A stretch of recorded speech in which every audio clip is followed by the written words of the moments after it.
Well, hey, Steve, we're back to another good discussion. Our last talk we had was fantastic because we started going into processing sitting with big feelings. And I got some wonderful comments from people who appreciated that point of view and starting to recognize, a lot of us are starting to recognize that we haven't been taught as children how to take these feelings inside of us and you know, become comfortable with them without just blurting them out of a reactivity or a fear.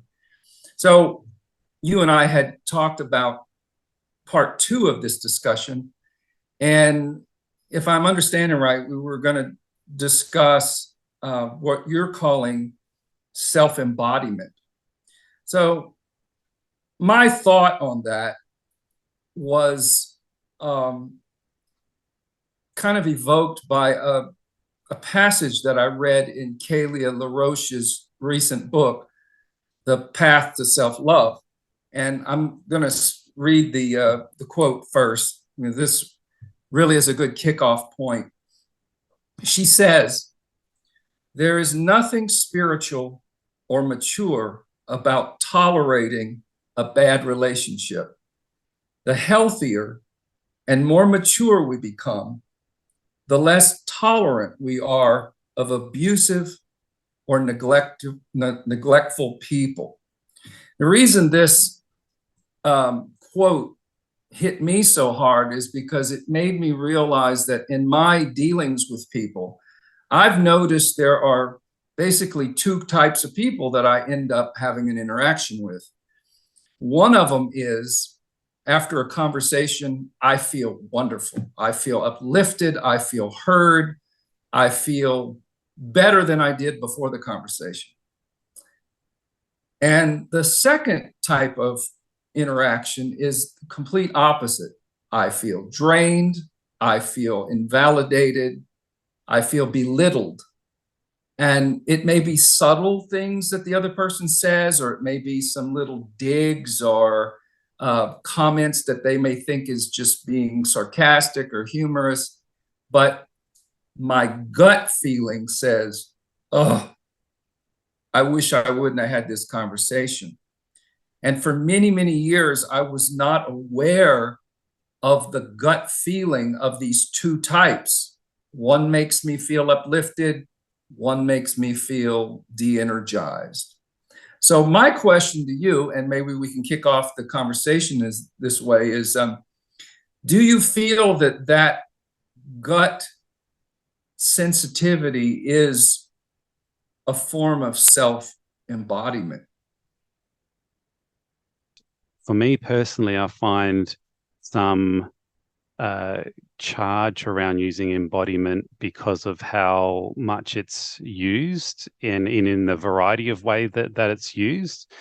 And so, yeah, I'll refer to the ability to that one has to generate enough safety that in their body that the consciousness is able to at will go from the head down into the body.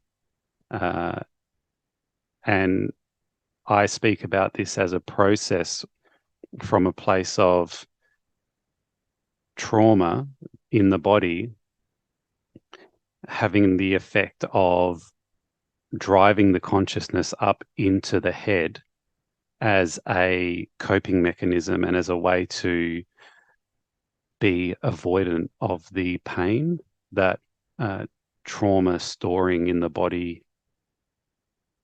yeah, I refer to as the headlocked experience, where the sense of self feels locked in the mind, locked in the head. And this is that head heart divorce, that feeling of emptiness, that feeling of yearning, longing for wholeness, the void inside that tries to be filled, is, from my experience, in part due to a severed connection with the body, due to a unwillingness to feel that pain and to be with the discomfort of the wounding and the trauma from life. Well, we need, I think, a little bit of a discussion about how this can be cultivated, especially in a relationship. Now, I think it's easy when you're dealing with a casual friend or someone that you don't have a deep connection with. We may get these feelings of, I'm uncomfortable around this person, but there's no heavy investment in that person in the relationship. So there's a little more tolerant level. But when we start getting into a personal relationship, this becomes very important, I believe, this need for cultivating self embodiment. Why don't we first, you give me a definition of what that means to you, and then let's talk about a way to begin to become more self-aware in these personal relationships, where it's critical that we be aware of what we're feeling and going to that gut instinct, and not going into these reactive mechanisms that happen that end up sabotaging the relationship. Can you talk a little about that? Yeah, absolutely. Well, what comes up for me, I think, is this deep desire we have for intimacy with ourselves, and that a lot of this topic that we're discussing is this creation of reality that we bring in people to show us where we're not in acceptance of ourselves and our parts, and not in self-embracing and self-love. And that one of the things we get to do as humans in our broad creator ability is to hide from ourselves. And in fact, that is a big part of this experience, is to go from forgetfulness to remembering. And so I find that definition of difficulty in conversation, feeling like there are these little stabs and things like that. I think it's important. These things reveal so much because it's pointing out where the forgetfulness has happened or where the hiding from self has happened. And that can be around shining a light on self-worth. It can be around shining a light on self-hatred, any manner of things where conclusions were made in order to, in the striving for a sense of safety and being able to exist and cope.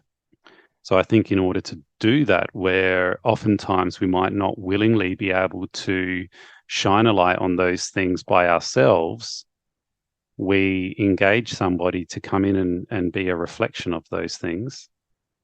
And this is I think, a self-responsible view that that's not actually a acceptance and permission to receive bad, like poor treatment from somebody. I think it's important in this distinguishment of, if somebody's making me feel bad, or if I feel bad around somebody, I just got to kick them out, like high vibes only, man. This is really nuanced here, because there is an intimacy with self that's being sought. There is a part or parts who have been told they're not okay, and they're getting poked in these situations with what's being said.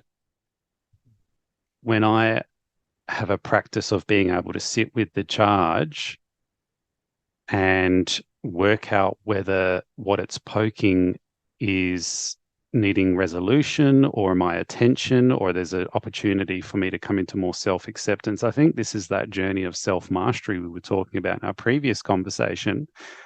And I mean, I can say this is the case for me, and I hold to it. But this is a constant evolution, and like emotional mastery, I think is a really beneficial endeavor, because the way I see it is that less and less things begin to bother me when people make assessments about me, because I have a willingness to go and test inside myself or investigate and integrate those parts that have felt poked by somebody. So in that way, I see that reframe around they're an annoying person, or they drag me down, or they criticize me, or they take subtle or overt digs at me, and therefore I've just got to boot them out of my life. Well, they came to me for a reason, otherwise they wouldn't have. And so there is a service piece in that, is the reframe, rather than why do all these idiots keep coming into my life? And this same kind of annoyance is where I find myself whittled down to in these interactions with people. If it's an intimate relationship, it's waking me up. This person is in service to me, and that is an interesting piece. And then when there is grounding in that, I feel like a person's able to make a more informed decision about whether they want to conclude a relationship with that person or an interaction, or if they're just deciding to conclude an interaction with their self that they don't want to investigate any further. Well, this fits in with the self mastery topic. What it makes me remember is there's a story in Buddhism where the Buddha was in a town and he was talking, and some young man got aggravated and annoyed, and he came up in front of the Buddha in the town. He said, "Oh, you teachers are all alike. You just come in here and you say a bunch of pretty words, and then you just ask for food and money. Go away." And so the story is the Buddha asked the young man to come in front of him, and he says this bizarre thing. He says, "Young sir, if you buy a very nice gift for someone and you give it to them and they refuse to accept it, who does the gift belong to?" Of course, the young guy says, "Well, I guess it belongs to me because I'm the one who bought it." And he said, "Exactly. So you're giving me a gift of these angry and hurtful words, but if I do not accept it," there's the self mastery, "then it returns to you." Yeah, yeah. Well, what comes up for me in that situation, when I hear that story, it's perfect. Is this notion that when I am not emotionally reactive in return to somebody's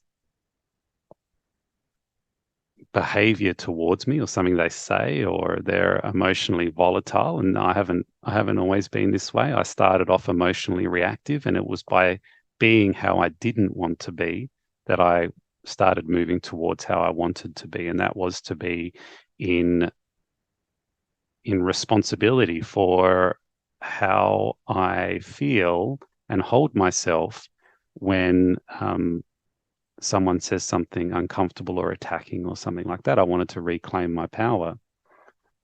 And what comes up for me in that story is, yeah, you're absolutely right. If somebody is giving me the gift of the truth of their emotional experience, and I just be with myself, I take it as an opportunity to come into my center. And each time I feel that there is this emotional reactivity in me that tries to pull some energy from my core in order to be enlivened and to be given life, that I just breathe and I just focus on holding myself and hold myself steady, and just really be present for myself while this experience is going on. Then what I have found, is that the the gift in your story or the expression that they've given me goes back to them and it moves through the space much quicker, as opposed to me taking the gift and going, oh, this is a shit gift. Don't you know how I like the gifts to be in a certain shape and a certain color?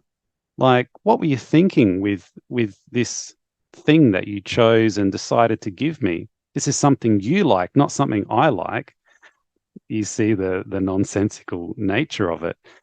Um, and basically, that person in your Buddha story would have gone to a shop to buy a gift.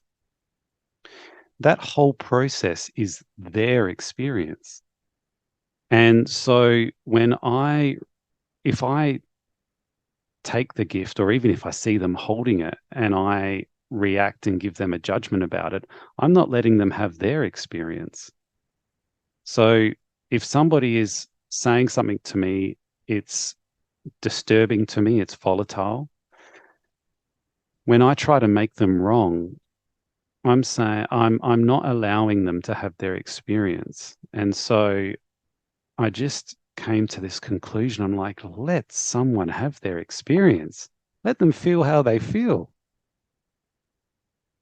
Because if I practice staying in my, if I practice taking responsibility and being able to steady myself and control myself and choose my experience, exercise my choice here, then I'm not making commentary on the quality of that person's gift. I'm not trying to reverse coach them or teach them how to be more appropriate so that they are more accepted in the world, which is subjective programming anyway. Well, I love where this is going because this answers a question that I've been trying to sort in my mind. When in the last podcast we did, we talked about trust and safety. And so by becoming with this self-embodiment of what our feelings and trusting our instinct about, do I like this feeling? Or is this an uncomfortable feeling? Or is this a feeling that's making me well? And not reacting, but being able to discern that by not reacting, by not accepting the gift of their harshness, it's building what you're calling safety and trust. And it's being communicated to the other person without having to say anything because it's an embodiment of an attitude, or it's an embodiment of a knowing of your own self-worth. Hmm. I think this is brilliant. Yeah. Yeah. And look, don't get me wrong. It's not that there is this um centering kind of stoic, silent, never say anything. By all means, something can be said. If there is a um, if there is a degradation of the relationship by what's being said repeatedly because it's coming from a place of wounding and unprocessed trauma from childhood, like challenges with a parent that's unresolved and it's being projected now, like the work is absolutely the work. My practice is to be non-reactive. My practice is to stay present with myself. My practice as a man is to keep my heart open by allowing that person to have their experience and to not making it about me. Because once I animate a story about what I think is going on, about why this person's behaving this way, then justification comes up for me to close my heart. And it's really interesting the chain reaction of processes that can come online from a lack of safety and trust when a story is allowed to be perceived as true. And then all of a sudden, we're both having this wounding, unhinged from reality interaction, and we'll wonder why we argue so much, and the love just seems to fall through, a net like sand. I wanted to bring up the safety and trust issue because I process in my own mind a lot of pretty much prevention when I'm interacting with anybody. But like I said, my distinction is there are people that I don't have to worry because I end up feeling good in the conversation. It's either a vibrational thing, an energetic thing. It's a certain mysterious quality that with some people it just flows good. Like with you, I don't feel reactive or cautious about speaking my truth. But some people, I have learned that I have to kind of tread carefully because their communication tends to have digs and a little harshness. And it doesn't mean I don't like the person. It just means that I realize it's not flowing as well as it does with some other people. Yeah. And I don't want to spend my whole life going, you don't fit the criteria, you're gone. Yeah. There's got to be some play here. And so developing the ability to have a skill of self-monitoring, self-worth, self-embodiment, these are all synonyms to me. Because what I want with every interaction, no matter who it is, even my worst enemy, is I want a sense of this safety and trust. I feel that those are superpowers, but it comes from deep levels of maturity and the ability to own up to what's in me already. Yeah. And that's why I love this talk, because yeah, I love what you're saying, because and there's so much coming up. It comes down as well to one's own safety and trust inside themselves to be able to speak the truth. Because for somebody who may be conflict avoidant, speaking the truth can feel really dangerous. And I think many of us have gotten to a desire for trust and safety in our relationships by not having it, by not feeling it. And it's a commitment that both people are able to make. But also, I keep in mind, and what's coming up for me just now is this temptation for me, certainly, or this preference for stability and predictability, and how that desire creates systems that can constrict or define terms of operation that then make bad anything that falls outside of that system. And I think that's what Kali, I think, is representing from a psyche perspective, is this volatile, like destroying structure. I'm going to come in and just burn it all down. I think prevention could be seen as a form of trying to control the external environment so that these sensitivities are not activated, which the danger there could be a stifling of the broad range of experience in order to bring things into a pathway that doesn't trigger. And I think this is really nuancing down now into this new age concept of love and light only, because the other 50% is that the uncomfortable stuff is just as good of a teacher as well, and that it's our responsibility to be in harmony with the light and the dark. Oh, yeah, because I covered this in a recent video called Embracing Paradox, where I posed the idea that we not try to resolve the paradox in favor of the light.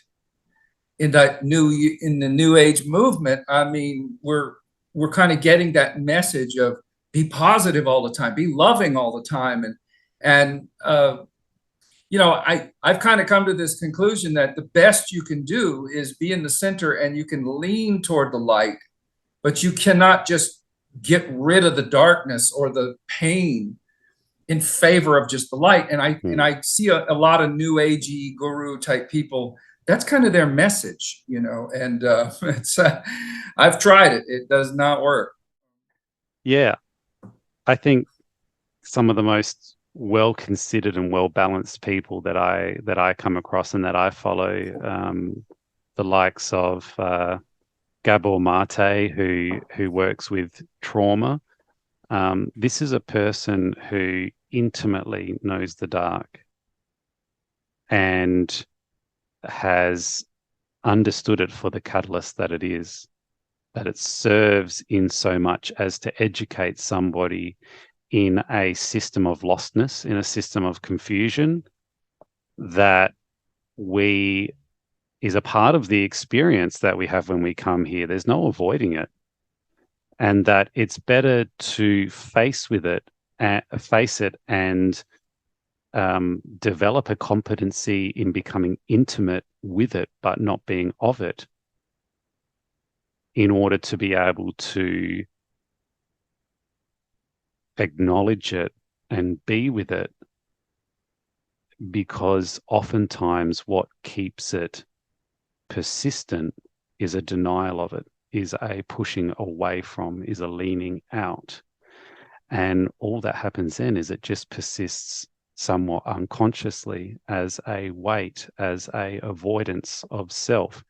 But what's interesting is that we are in full creation choice. And so we can take aspects of ourselves and twist them so that they forget themselves.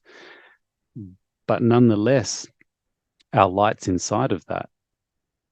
And so it is reclamation is really important. The ability to, and this is what I do in my work, is to understand that we have an adult self that's able to go to those parts that have been told they're not okay, that have forgotten themselves, and to sit with them and understand them and really allow them to speak about their experience, so that they are, instead of being told like you're not okay, like get down whenever they come up, that kind of thing, it's like, all right, thanks for your patience. Like thanks for holding on this long. I'm now in a position where I'm safe enough to come back and visit you and to understand your hurt and your pain, and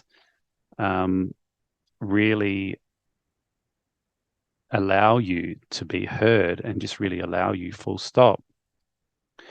The shifts are profound when the opposite of denial and suppression approaches are taken. It has a really releasing, liberating effect. But again, if there is a denial of the dark, it perpetuates a stuckness of these things to remain forgotten, to remain not okay parts of ourselves. There is nothing wrong with us. So in that comment that I made about I take the preventative approach, I was thinking about an encounter I had 25 years ago or so. I was on the phone with a woman, I don't even remember who it was, and I must have gotten defensive, and I said some kind of unkind remark, and I knew it the moment I did. And she did not react.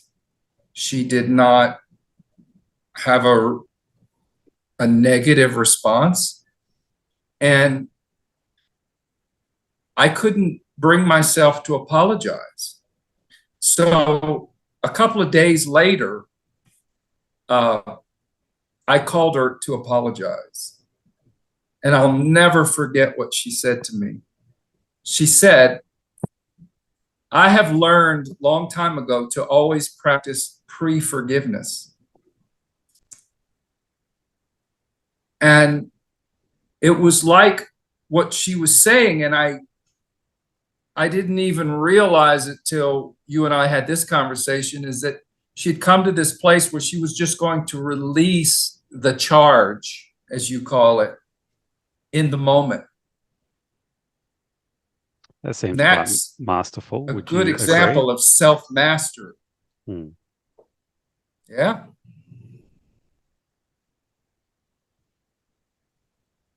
I think the thing that's impressive about that, and what um, I see it as emotional mastery, is that it's self-responsible, and she did not. There's this notion that there are two versions of another person. One is the one that exists inside of me, my idea of that person, and the other one is the physical person out there. And I am in control of the one inside of me, the idea that I have of that person. And that that comes into play for me with your story, which is to practice pre-forgiveness. That is to forgive the person inside. And I don't know if you experienced this, but the sense that I got from your story and myself in similar situations is there's a feeling of um,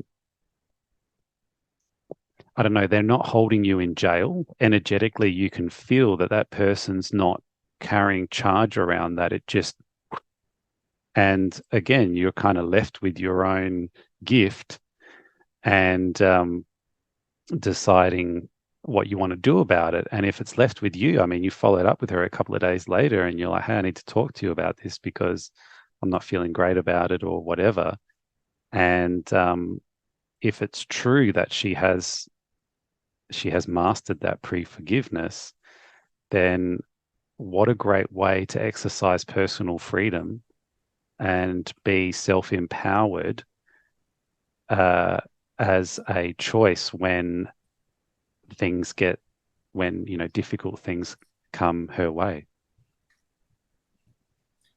Now, there's a wonderful line to add to that from the self-study book called A Course in Miracles, where it says, do you want to be happy or do you want to be right?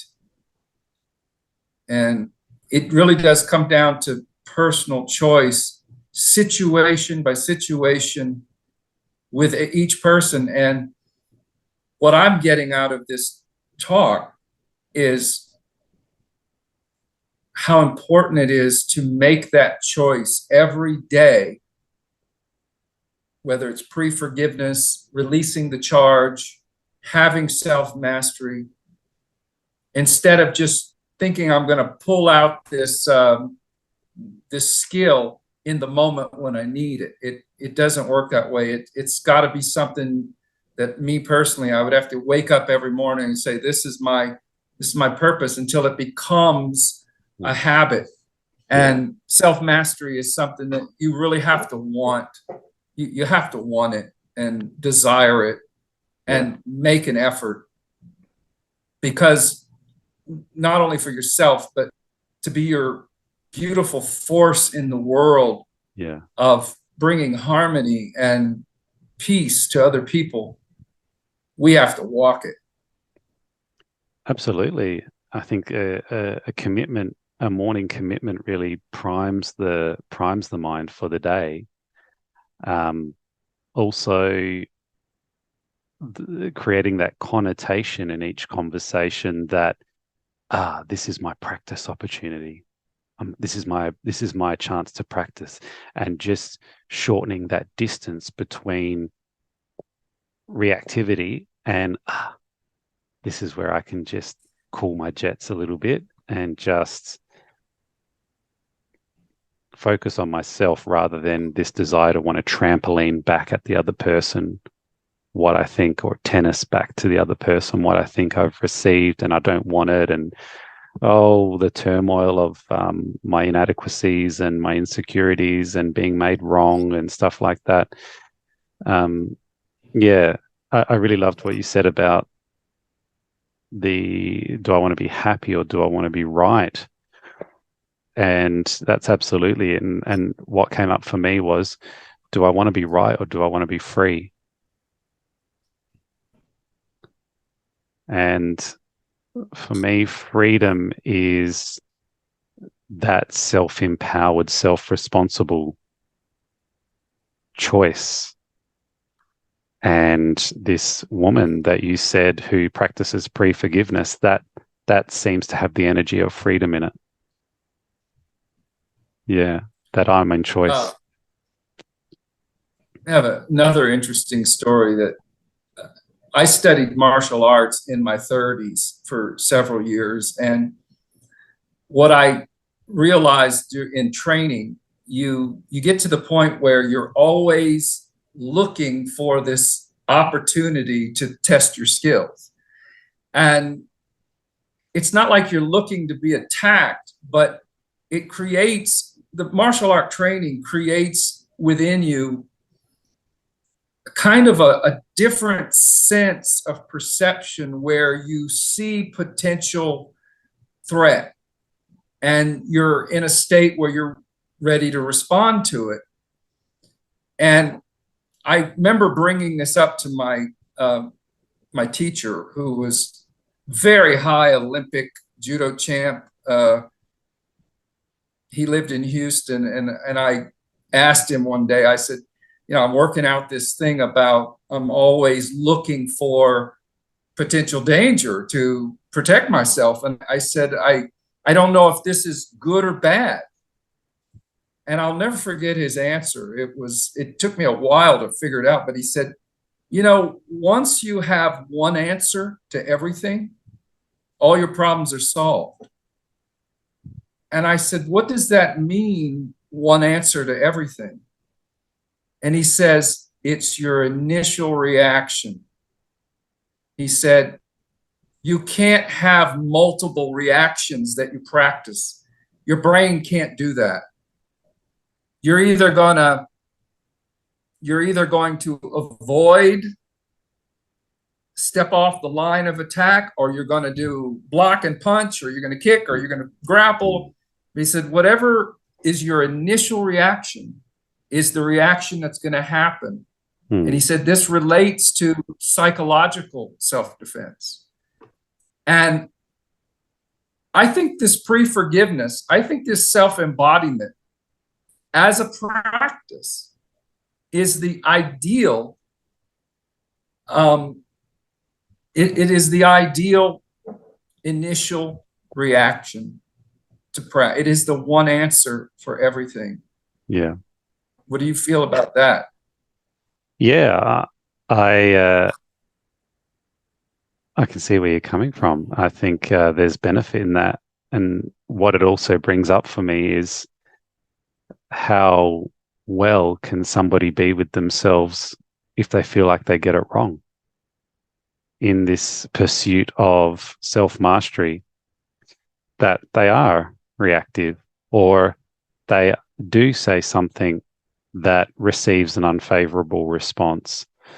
There's a whole nother skill set to being able to hold oneself whilst practice is in play, because it's through failure that failure is a very important piece of the educational process. Getting it wrong. So yeah, that's just as important as the pursuit of mastery, because mastery can become a more acceptable disguise for like self-flagellation, self-beating up. And so it's an important thing that being able to be non-reactive with self is also part of it as well. Well, this has been a wonderful conversation. Once again, we nailed it out, and I always want to end by inviting people to check you out if they want to have a Compassion Keys session with you. You do have a calendar where a person can book online. We'll put your contact information is on Instagram, right? If somebody Yeah. wants to book with. Yeah, yeah. It's I always like to start with a connection to reach out to me, send me a message, let me know what's coming up. We'll have a brief interaction, and if it's a good fit to work together, then yeah, we'll absolutely do that. And yeah, with compassion as the modality based on, yeah, what I explained before, with that parts work and extending understanding and compassion to those ostracized parts. All right. Well, till next time, let's say goodbye. Thank you, Yeah. Steve. Thanks, Leo. See you later.